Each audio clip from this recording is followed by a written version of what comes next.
In this time of you juggling acting with music, did you think at any time the music hindered where your acting career could have went? Speaking of love, music. Now, which one came first? Was it the Music, yeah? music. I've been singing since grade school. They had a program in my grade school called the Title VI program, which brought artists to the inner city kids. So there were actors and dancers and singers that would come and do workshops after school with Mm-hmm. us. And that's where I first started singing. Fifth grade was my first solo. I had a very progressive fifth grade teacher, and we did Aquarius from Hair. Okay, I'm not familiar with it. Okay. Well, Hair is a musical that was like about hippies, and there was nudity, and it talked about the establishment and the war, and it was something that fifth graders probably shouldn't have been singing. But I had the lead on Aquarius, and after I got through singing and they stood up and started clapping, I was done. Wow, I was done. I knew this is what I wanted to do. wow. And so I was able to one, you know, you sung on "Living Single," My Funny Valentine, Mhm. killed that. I think that's when everyone was like, "Oh wow, this he can sing too." Wow. And then ultimately seeing you produce like your own projects, and I caught some of your music again upon research. Mm. It definitely sounds like what I would expect from you. Hmm. Very sultry. It's live music. Who are some of the music artists that you're pulling from? I'm familiar with Abby Lincoln. You ever heard of Mm-hmm. Abby Mm-hmm. Lincoln? Jill Scott Heron. Who are those? Are we in that world? Well, you got to go back a little further than that to really understand kind of where I'm pulling from. Mm-hmm. Growing up on Saturdays, I'd get up in the morning and get my cereal, just in front of the TV, watch cartoons. Mom would get up like about 11 or so. TV would go off, Mm-hmm. and the music would come on, and we'd have to clean. So I had to go clean the bathroom and all my chores. Right. This is every Saturday, and she played everybody from. She was more of a jazz lady, so she played Ella, she played Sarah, Mm. she played Billy Eckstine and Nat King Cole and Lou Rawls, and so I grew up listening to that type of music and Sonny Rollins and Miles Davis. So that was the kind of music that was in my house. But then when I started buying music, I started buying Temptations and Mm-hmm. Jackson 5 and Spinners and those type of people. So that kind of shifted the the the musical direction a little bit. And then when I got in college, I heard Al Jarreau.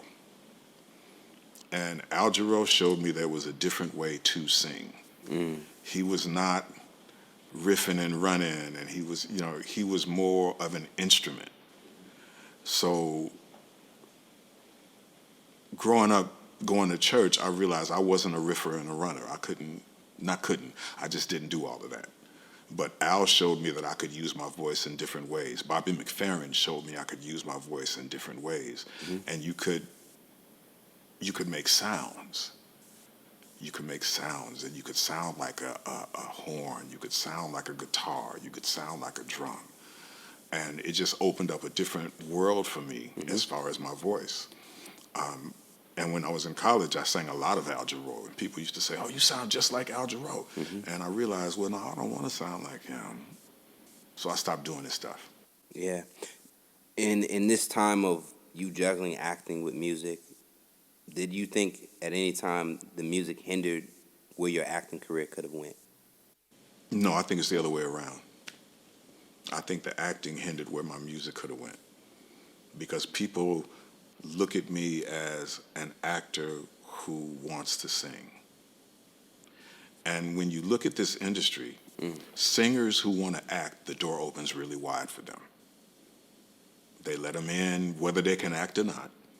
They give them projects. An actor who wants to sing has a hard row to hoe because the record companies, they don't believe it. You said a hard road. To hoe, as you hoe. Okay. I was thinking about industry. No. I'm gonna fix it for you. It's a gardening thing. I mean, for sure. And so I don't think they took me seriously with my music. And I thought after living single, we had the album that we were pushing. I thought it would be, I'd be able to get out, and we did a major concert at UCLA. Got no bites, no bites. We sent it out to different record companies, no bites. Got a little distribution over in Europe, but that was about it. So after living single, and then that didn't work, I was kind of like, well, what you gonna do? What are you doing? You tried this, that's not working. I had a home show that I created that I tried to sell, and that didn't work. So it's like, I'm doing everything I can do. What's going on? Right. But I really do believe timing is everything. And I think, for me, I think I've been ahead in front of it. And to the point where they don't get it. But I think the world has kind of caught up, and I've kind of slowed down.